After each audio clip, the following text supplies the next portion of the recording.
Well, Harvey, it's good to speak with you again. Nice to hear your voice, Candace, and see you. How are you feeling? Well, it was a mixed up trial. We had jurors, in the middle of the trial say they didn't want to be there. And I mean, towards the end of the trial, it got very, very serious with one of the jurors and who just said, I won't be in the same room with the people who are making the decision. And I have spoken to 5 or 6 judges, 3 or 4 close friends of mine, some I just know, and they have never experienced what we experienced in the courtroom with 3 jurors complaining about the proceedings as they were going on. Yeah, I was following that in the news, and obviously the jurors were pretty explicit to the judge that they felt that there was intimidation, that some of them were being mistreated according to whether they were coming on one side of the issue or the other. And so I was very surprised, and I tweeted actually out on X. I don't see how they can't say this is declare this an immediate mistrial, and they didn't. They didn't declare it an immediate mistrial. Well, we wanted it declared a mistrial. Arthur Ayadala, my head lawyer, Arthur and Diana are fabulous, and Mike Sabella and Jennifer Bongine. I had a fabulous team. They rose and, said one time after another, this is a definite mistrial. And at one point, I was, frustrated, and I addressed the judge myself, and I said, Your Honor, this is a matter of a profile and courage. It's not important enough to keep the trial going. Something is radically wrong here when there are playground tactics. When somebody is being threatened, I'll take you outside and we'll settle this outside. That's not the way to settle somebody's life. In this case, my life. Why do you think the judge didn't declare a mistrial? I have no idea. I have no idea whatsoever. I think he maybe thought he could power through it, but you can't power through those things. Those things are too important. You know, Harvey, I have to say, on some matters, I think that you remain, I would almost say, optimistic when it comes to the court system, even in making a plea to the judge. And I can just tell you on the outside, looking in with a lot of the cases that are happening, there's big news regarding the Epstein case. That they're just kind of going to leave it alone, and we're not going to get any client lists. There's been the Diddy case, which happened last week, and he got great news despite overwhelming video evidence that one of his producers had. And even with Justin Baldoni, elements of his case getting dropped that people feel are unfair. All of these having taken place majority in New York, people are wondering if the system is even fair. Forgetting your case, but just taking a look at everything on a larger picture. Is there something rotten in the New York system? Well, I certainly am, sickened by the results. There's no reason that with this trial shouldn't be a mistrial. And so you can add me to those voices, who feel that something's wrong with the system. This is a terrible outcome. Mm. But have you considered that it could be deeper than that? And I know that I've asked you this offline, but that there was somebody who wanted you put away, that there may have been someone who wanted your company. I mean, these are genuinely the questions that I have asked myself when looking at your case, because to me, there is just overwhelming evidence that you were set up here. Like, there's just no objective look at the evidence, in my view, that you could come away going, Harvey Weinstein is definitively guilty. And someone like Diddy, who we have on camera beating a woman, is definitively not guilty. I have to ask you that question. Well, I just have to say that, the district attorney in this situation is relentless. They will spend and have spent millions of dollars. They flew to Australia to confer with one of their clients. They flew to Washington State to confer with the other one of their clients. They will spend whatever it takes to spend. They hired an expert witness who told the jury that it's okay for Mimi to have to quote say that I raped her and then have consensual sex with me 2 weeks later, Mhm. that was normal. at $750 an hour plus expenses, you're hard pressed to find anybody who wouldn't say what that expert said for that kind of money. But they said it in the court, and the district attorney paid it. I am sure when they got paid through with that bill, you know what I mean, at $750 an hour, you're talking about $50,000 to get an expert witness to say that it's okay to have consensual sex with your rapist. Common sense, common sense was thrown out the window. You can buy anything, and apparently the DA bought that instruction, that advice was paid for. And that's what I'm saying, Harvey. Like I said, I've looked at this case deeply, and it looks to me like a modern day hit. And I'm sorry to say that I genuinely think that for whatever reason, I don't know who you upset, I don't know what they were after, but it just looks to me like a rigged system, and they took you out. And there are a cast of characters that are involved that make me uncomfortable. I mean, Gloria Allred's name. I don't know that she's ever lost a case, and I think back to even when Michael Jackson was trying to publicly signal, and again, this is all allegedly, he's no longer alive, that Gloria Allred was a part of sort of this team of people who can just take people out when they want to. And I can't ignore that. I can't ignore those things. I can't ignore what's happening to you. I can't ignore the overwhelming evidence. To me, it looks like it was just a show trial, and the outcome was already determined before you even stepped into that courtroom. Well, Gloria Allred came to me with Mimi when she first announced Mimi's trial. She went to my lawyers and said, "For $750,000, pay us off and we'll go away." And we didn't pay him, because we thought it was absolute nonsense. And also there were term limits at that point. But she made a deal with the district attorney to waive the term limits in return for Mimi's testimony. So I mean, a deal was made by Gloria Allred. Gloria Allred is the villain and one of the villains here, and she made the deal to prove what you say is true. Mhm. And that, to me, is not unlike the structure of a modern gang. You know, you pay us, and you'll be fine. If you don't pay us, then you're gonna have trouble, and it looks like you walked away from the deal. You could have given her $750,000, and she would have gone away, and you opted not to, and you have been fighting for your life ever since. You know, it's one of these things that like I said, the conversation is very different from when you went in, and this conversation would have been impossible a few years ago, but people are starting to see that this isn't a coincidence that this keeps happening, that the same characters are involved from even the publications. I mean, the New York Times, Justin Baldoni, they publish a piece absent a lot of information, and then suddenly the attack dogs are out in full force. Well, even the New York Times in this situation, amazing as it is, what I mean, with the investigation that's going on with the New York Times, they did a piece about the jurors and what the jurors went through on this trial. And they had 4 or 5 jurors and their testimony to the incredible nature of being threatened by one another during this trial.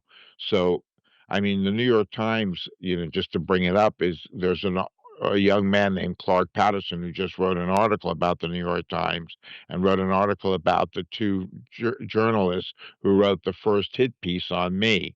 And I think if you tangle with the New York Times, you're dead. You Yep. know what I mean? They have infinite resources, and they will call up those resources, and they will go after you no end. And he wrote a piece, he had the courage to write a piece. It's in MSN, and it's on Medium. The full 17,000 words is on Medium, and nobody is out there rushing to publicize the fact that the New York Times original piece about me was wrong. And the Ashley Judds of this world and the Rose McGowans, and all of what they said was bullshit. I mean, nonsense, excuse my language. And this reporter captured all that, but there's no public outcry, with his piece. But I think it's going to get there. I think slowly but surely it's working its way up through the system, but it's slow. Yeah, and you will definitely find a sympathetic audience with my audience because we speak about this often. I think the only way that we can make sense of the present is to look at the past, and I have examined the New York Times through the lens of how they were created. I mean, we've been wrongly, I think, deluded to believe that journalists are sort of this like fourth estate, that they protect against corruption. They're a part of the corruption. Historically, the New York Times had a relationship with the CIA. That is just a fact. It is a fact that is available at anybody's fingertips. They are an extension of the state. And so that is why when I ask you those questions, and I was not surprised when they chopped up Justin Baldoni's lawsuit because he went after the New York Times. You can't win against the New York Times. Judges have lost going after the New York Times, saying that the New York Times was defaming them, as I've shown on my show. When I look at that, and I think that the New York Times was initially the people behind them went after you, I do think that you stepped on somebody's toes. Like there's somebody's toes that you stepped on that you may not have been aware of when you were in Hollywood because you had a lot of power. You had a lot of power. I agree with you, Candace. Looking back on it, there are definitely people, I can't say who, but Why there are not? Why people can't you say who?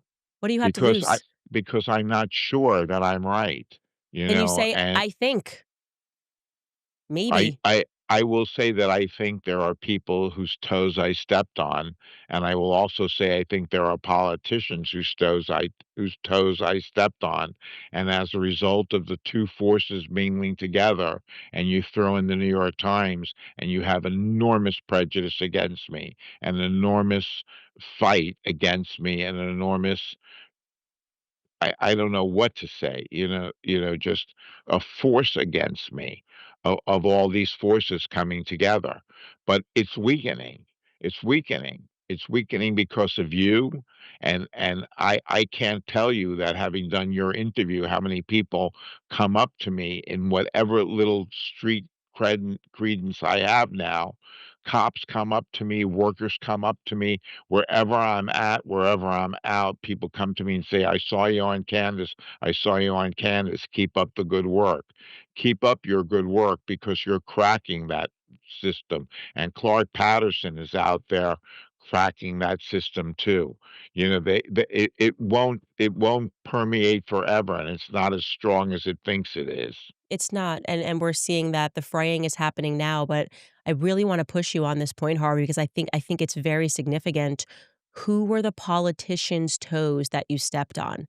And not we're not making any allegations against them, but it certainly it's interesting. It'd be an interesting rabbit for me to chase to know which politicians you think you may have upset because I'm telling you the New York Times is an extension of the state.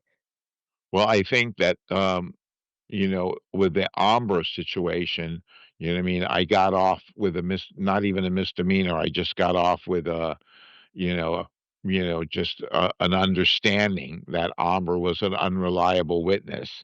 This is the woman who taped me, made the telephone call, set me up with the police officers, and the police officers wanted to prosecute me. And I think that, as a result of me getting off, what I had was I got jurisdiction in Italy, and in Italy, I got my people to go to the judge in Italy and open up sealed paperwork, which admitted that when she was 17 years old, she was living in a house paid for by her pimp, 5,000 a month, and getting $1,000 a month sexual congress for having sex with this guy. Not her pimp, I guess her boyfriend, whatever, but she was paid for sex. And then she also went to a party, a bunga bunga party with the Prime Minister of Italy, Berlusconi, and she also complained to the press about that. She later on said her boyfriend raped her in Italy, and she had huge, huge press. So when this situation happened with me, she just wanted huge press, and she got huge press. She became a famous person. But when I got off, Cyrus Vance, who was the district attorney, was accused of leniency in my situation. And then when the New York Times published its piece, they went after me hell to leather. So I think Cyrus Vance was one of those people who wanted to see me, you know, uh, um, you know, screwed, and certainly went out of his way, what I mean, with an incredible, you know, force that they put together in the district attorney's office to convict me the first time. I've said it before and I'm going to say it again that I am pro life. That means standing with mothers before their baby is born and long after. That's exactly why I partner with Preborn, because Preborn isn't out to judge women. They're just making motherhood possible for them. They provide free ultrasounds, they share the gospel of Jesus Christ, and most importantly, they stay after the baby is born with real practical support by giving expecting mothers diapers, baby clothes, even housing and financial help for up to 2 years after the baby is born. That's what true Christ centered compassion looks like, and here's how you can be a part of it. For just $28, you'll give a mom a free ultrasound and also a chance to see her baby, because when she does, she's twice as likely to choose life. Preborn is on a mission to save 70,000 babies this year, so don't just say that you're pro life, you can actually live it now by donating. Just call 855-601-2229, or you can head to preborn.com/Candace. Again, that's preborn.com/Candace. Also, want to tell you guys about Cozy Earth. I know there are a lot of people out there who are like me, maybe just had a baby, and those first few months are incredibly chaotic. You're recovering, you're feeding around the clock, you're trying to catch sleep whenever you can. The last thing that you need is to overheat in the middle of the night, tossing and turning in uncomfortable sheets. Well, I can introduce you guys to something that actually helps, and that is Cozy Earth. These are, without question, the softest, most breathable sheets that I've ever owned. They're made from viscous bamboo, which means that they naturally help regulate your body's temperature. Even in the summer heat, you can stay cool and you'll stay comfortable. Cozy Earth offers a 100-night sleep trial. You can try them during the hottest nights of the year. If you don't love them, you can return them hassle-free. But trust me, you're not going to want to, because they also offer a 10-year warranty on all bedding products. That's a decade of cool quality sleep. So head to cozyearth.com and use my code Candace, and you'll get up to 40% off. Again, that's cozyearth.com with promo code Candace.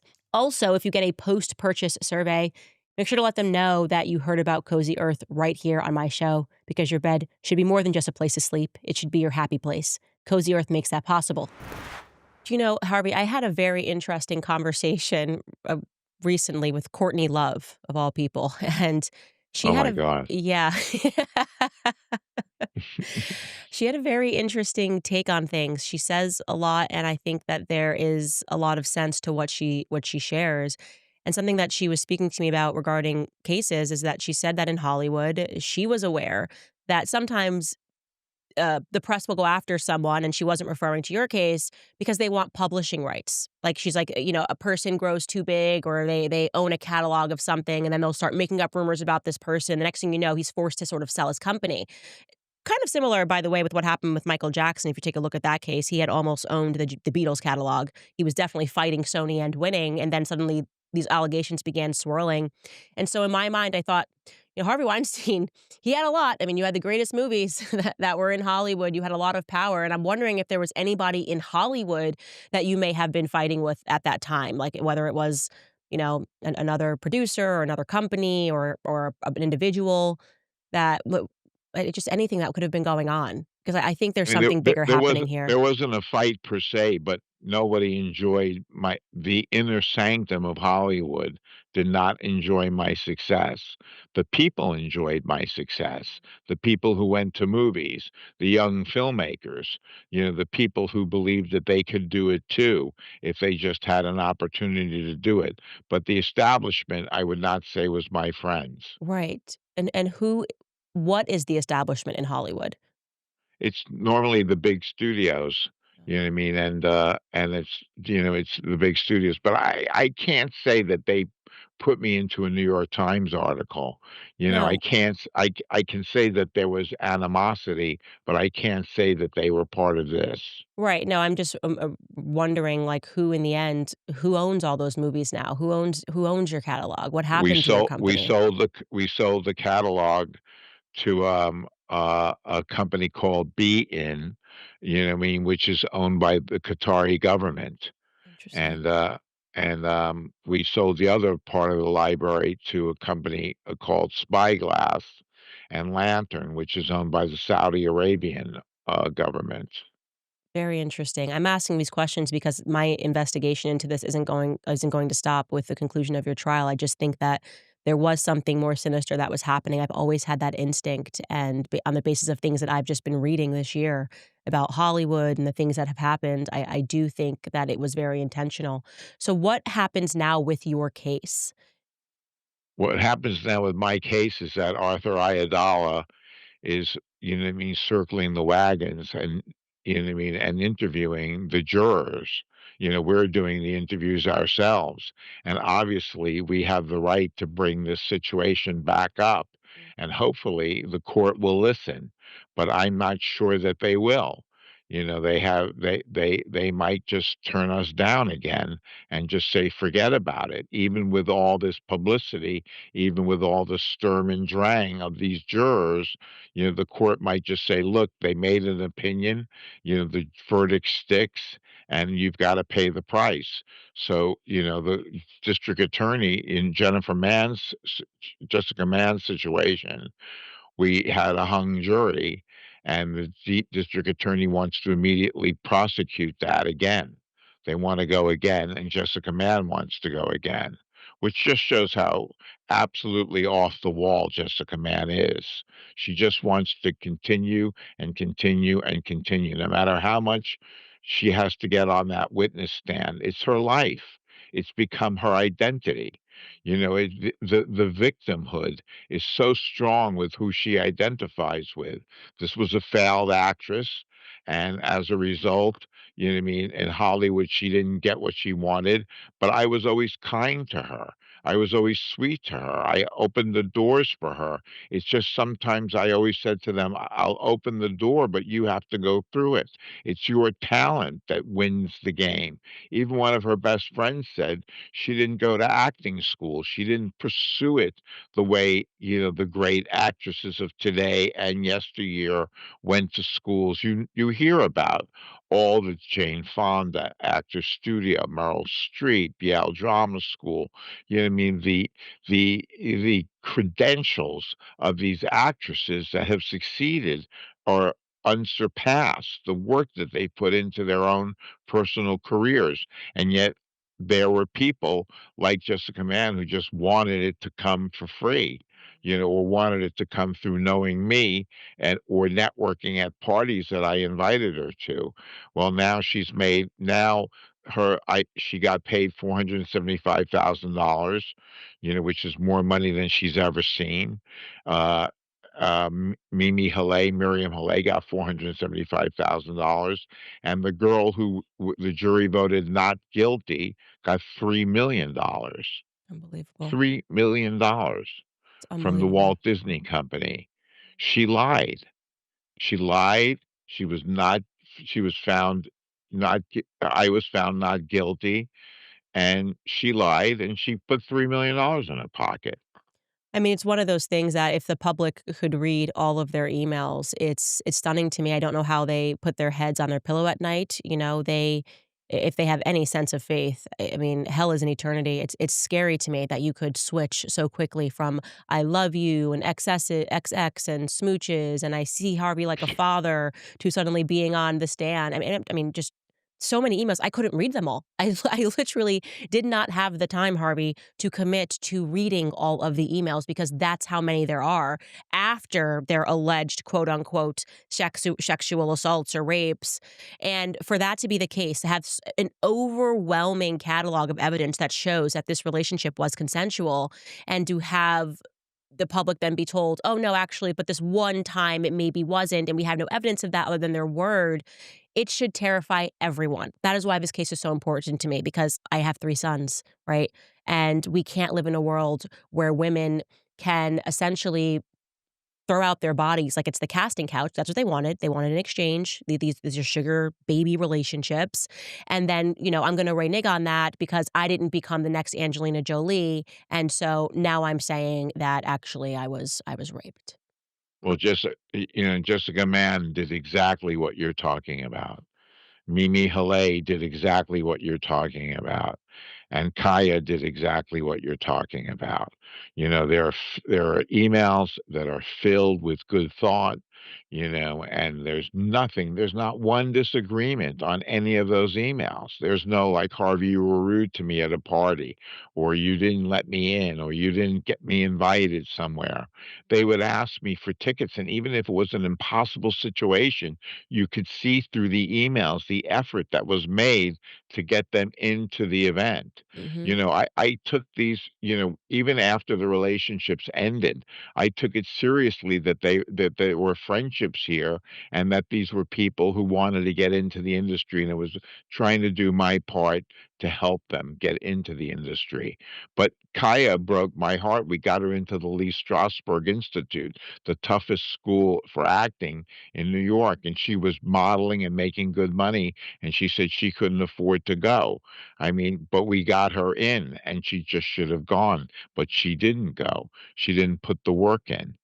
It's unbelievable. It truly is unbelievable, and I can imagine that it's difficult for your family to have to go through this, but are you optimistic on the outcome that, once Arthur shows that this clearly should have been declared a mistrial, that they might do the right thing here? Candace, I like you say, with the system the way it is, I'm not optimistic and I'm not pessimistic. Mm, I'm somewhere in the middle. I don't know what's going to happen. I really don't know what's going to happen. It's like I said to the judge the first time. It's a profile in courage, to the judge.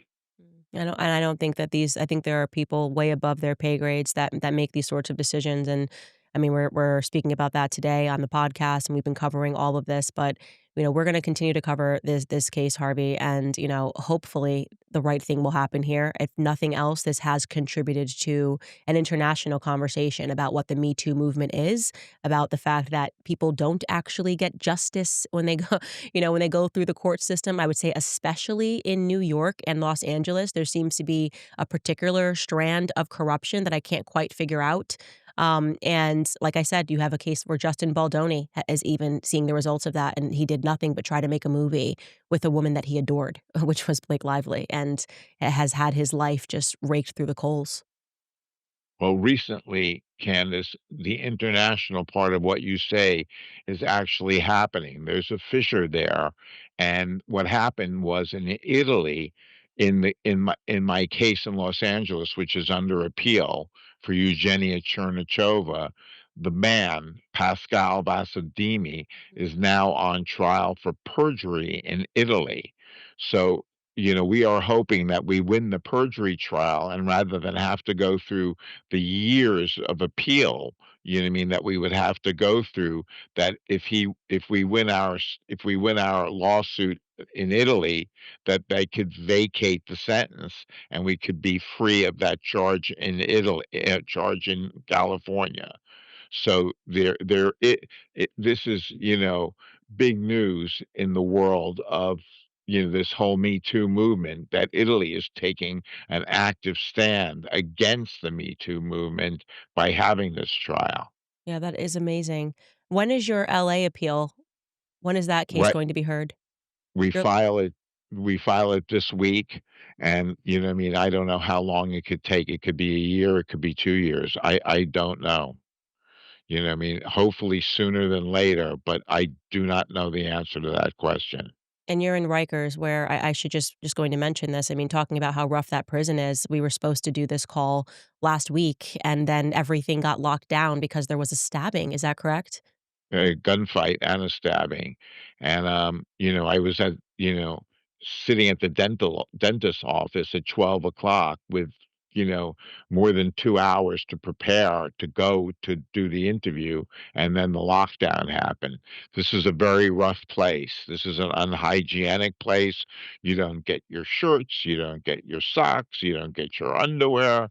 The food is rancid. I mean, it is really awful, the food. And it took me 5 days to get a pillow when I got back.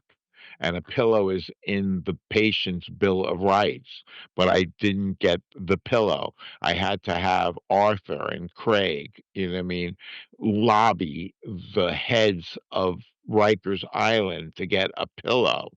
I mean, and I had a pillow, and they took my pillow, and I guess they gave it to somebody else. I mean, it's just absurd, the fighting for these little things that we take for granted. I mean, I've been in upstate New York in prison, and those things come to you. You know what I mean? The prisons are run better, but Rikers Island is medieval, and it's an entity unto itself, and it's no good. And everybody says it should be closed down, and for once, it should be closed down. How are you able to keep your spirits up? I am kind of always amazed that your mind is just always so strong throughout all of this, and I'm just wondering what is the solution for you? I have the strength of my friends, and they're not the friends of Hollywood. They're the friends that I grew up with and the friends that I made along the way that were just genuine and nothing to do with my career. And so as a result of my friends and my family and my kids, you know what I mean, I'm able to just live for hearing their stories, getting a kick out of their stories. India told me a story, the other day about her being, you know, uh, with her friends, and there was an argument, and she didn't want to be there for the argument, and she was able to get out of the house and have somebody drive her, and just a simple story like that. Just it's unfortunate that it happened, but it makes my day to watch how ingenious she was Mm, to get out of that house when she needed to get out of there. And just listening to the kids and talk about movies and say, hey, because we have a tablet and we get movies normally 6 months later. And my son said to me, hey dad, I don't believe that Black Panther, not Black Panther, that Captain America is going to be a good movie. And I said, no, no, it looks good. I've heard it's good, go see it. And he went and saw it and he said, dad, it was terrible. And then I finally saw it, and I had to call him on the phone and said, "You know what? You're right, it was terrible." But but he just went to F1, Formula 1, the Brad Pitt movie, and he said that was great, and he said it was really a great movie, and he's a racing car fan, so he loved it. Do you know I So saw just hearing their stories, hearing their tales makes it is the only thing that keeps me going, otherwise I would give up. you know, Twitter is a cesspool of there's a lot of humor on Twitter, and I did see somebody tweeted and it went kind of viral because they did sort of, they're doing all these Disney remakes, and they did the Snow White remake, which ended up being a disaster with Rachel Zegler. And somebody tweeted, I don't care what anybody says, if Harvey Weinstein was out of prison, this would have never happened. And I think everyone acknowledges movies have gone downhill since Harvey has been locked up. And it was a very funny tweet. And I totally agreed. This disaster would not have happened. Well, it's funny, not to be egotistical about it, but sometimes I watch my movies, because I get them on the tablet or I see them, on television, and and I remember the meticulous amount of work that we did on every film. We were so meticulous, such perfectionists, and that probably got me into trouble because I had a temper and I was angry. But I saw a movie that we made called Kate and Leopold with Meg Ryan and Hugh Jackman, and I said, "This can't be any good." It was successful because it was a romantic comedy, and I watched it, and it's a charmer. And James Mangold did a great job, on the film. And but I remember the work that we did alongside of him. It was intense to make a simple romantic comedy, but a simple romantic comedy can be so elegant and so winning. I never made Breakfast and Tiffany's, that's too old even for me, but it's beautifully done, just beautifully done, and I tried to emulate that in everything that we did. Yeah, I used to love it, and this isn't one of your movies, but because you brought her up, Meg Ryan, When Harry Met Sally is one of my absolute favorite movies, and it is quite simple, but it's just a good script and it's very funny. Well, she's fantastic in that movie, and she's fantastic in Kate Leopold. She's just terrific, and, what a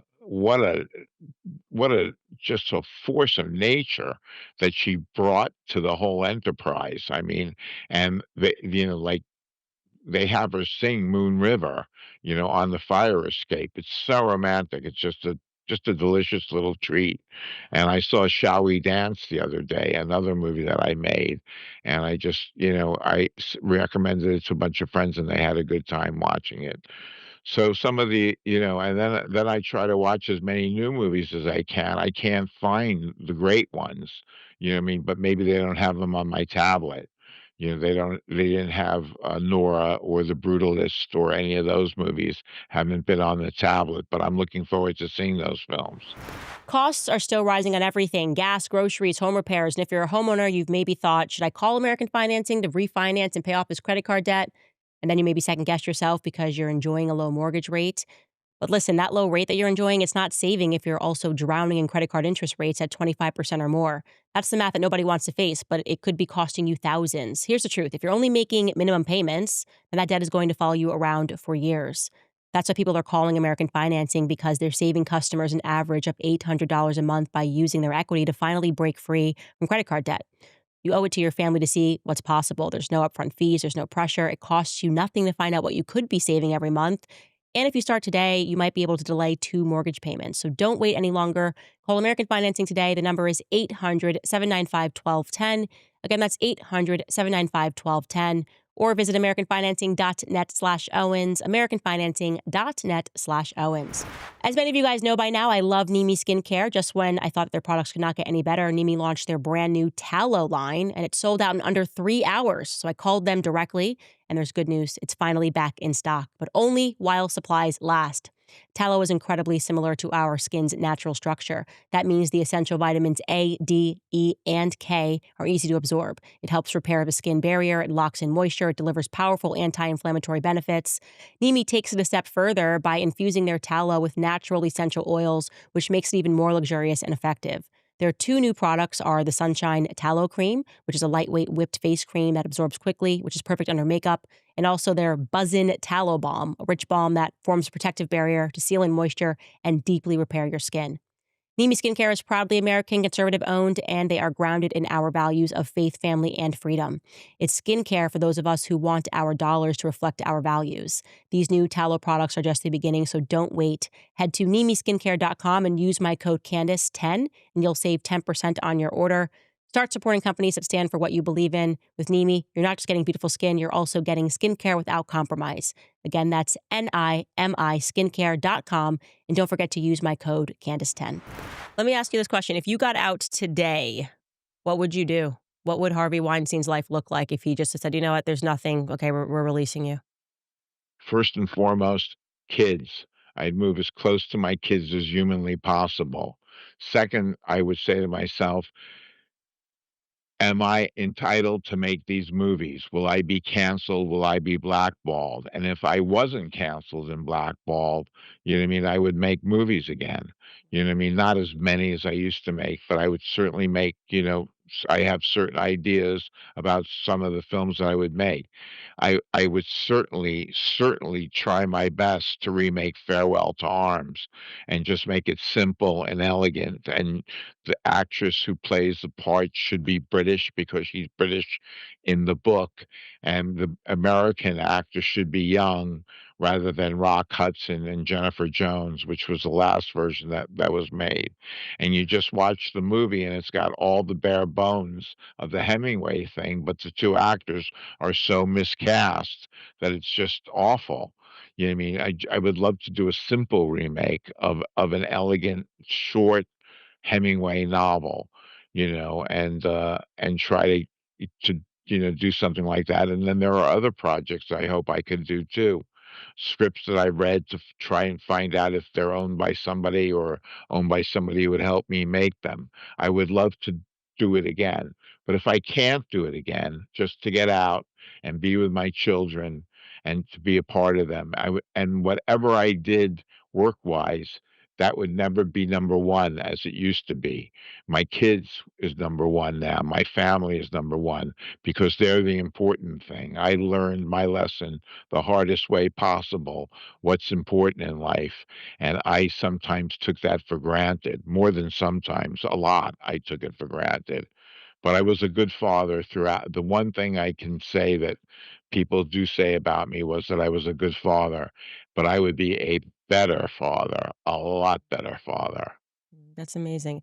But that's what I also mean when I say that you're still you. Like, your passion is still there. You love film, and you just kind of want to create beautiful films for people to enjoy. And let me tell you, it is desperately needed. Are you reading any books right now? I'm reading every kind of book in the world. I've read hundreds of books. I think I read 300 books in 5 years, Wow. at least. And I just read a book called Demon Copperhead by Barbara Consalver about Appalachia and that whole crisis with the OxyContin. I'm describing it so poorly. It's an epic novel. It's a retelling of the David Copperfield story, only set in America in Appalachia, and it is absolutely, it won the Pulitzer Prize for a reason. It's fantastic, and I read that, and then I read the classic. I read some of the classics I read in high school again, but I read everything. I read Lorne Michaels' biography. I read Graydon Carter's memoir, Barry Diller's memoir. And then, I read, classic fiction. I'm reading The Great Divide about the Panama Canal, and it's a historical novel. So you're reading all the time. But speaking of the Pulitzer Committee, I with the research that Clark Patterson has done on the New York Times, I'm asking the research that's been done on Rowan and Farrow's incredibly inaccurate article in the New Yorker. The Pulitzer Prize should reconsider giving those guys the Pulitzer Prize. You know what I mean? I hope they take the research seriously and read it and just say, wait a second, we should take a look at our decision, because those pieces weren't about work. They were just, she said. The woman said, this is what happened, and nobody did any research. Ashley Judd, he ruined my career. Ruined my career. She had a fabulous career. And what was the movie that I ruined her career on? I was fighting to get her Good Will Hunting to be the girl in Good Will Hunting. Yeah, I mean, nobody called her agent. And Clark Patterson points out that the two reporters from the New York Times never called Michelle Bohan, who was Ashley Judd's agent, and said, where did Harvey ruin her career? Where did Mira Sorvino's career get ruined? Speak to the agent. Speak to Warner Brothers. Speak to a director. Talk to Marty Scorsese. Did Harvey say Marty Scorsese don't work with Mira Sorvino? All they had to do was the research, the backbreaking research that is what makes great reporters, what made Woodward and Bernstein. This isn't Woodward and Bernstein, as I'll steal from Clark Patterson. He said they weren't Woodward and Bernstein, they were Thelma and Louise. Yeah, well, what I'll tell you, Harvey, is when you get to really researching how things work, you'll start to realize that the Pulitzer Prize is also a part of it. It's a part of kind of gifting these journalists so that they can go out and do these sorts of pieces. That is my belief after the research I've done. I'm gonna send you a book, and I think you'll find it quite interesting. Just a bit about Hollywood and how the journalists are involved and how they've kind of always been involved in sort of helping to further these narratives that they knew were not true. Like I said, they were never the fourth estate. And, the Pulitzer Prize has definitely also always been complicated as well. The Nobel Peace Prize as well, we could get into politics, but I think all of that is, there's a veneer there that is starting to crack and people are starting to realize it. So I wouldn't hold your breath for the Pulitzer to reverse the prize. In fact, they award the prizes to the people that successfully execute these sort of hit pieces. Case in point, I was just covering another journalist who did it to this like nice Mormon family. Everything she wrote was deceptive, and then she was awarded with a press award for it. So, yeah, don't hold your breath breath on that one, I would say. Yeah, I guess not. I guess not. You know what I mean? One can only wish. Yeah. Anyhow, Yeah, well, look, you're uh, contributing to it, though. I would say you're helping people to recognize what it is, and I do think the future is going to be better. I definitely don't want your life to have been sacrificed so that the future could be better and foster these conversations, but they're happening. They are happening, and the mainstream media is failing where independent media is picking up. It is a different world than when you went in 100%. well, Candace, I mean, I face, I mean, there could be sentences, I don't know how long that sentence can be. So I face danger, if that trial isn't get called a mistrial, I mean, that that case, I mean, that I'm up against, we won two of the three, but we didn't win the third, and the third is a dangerous case, Miriam Haley.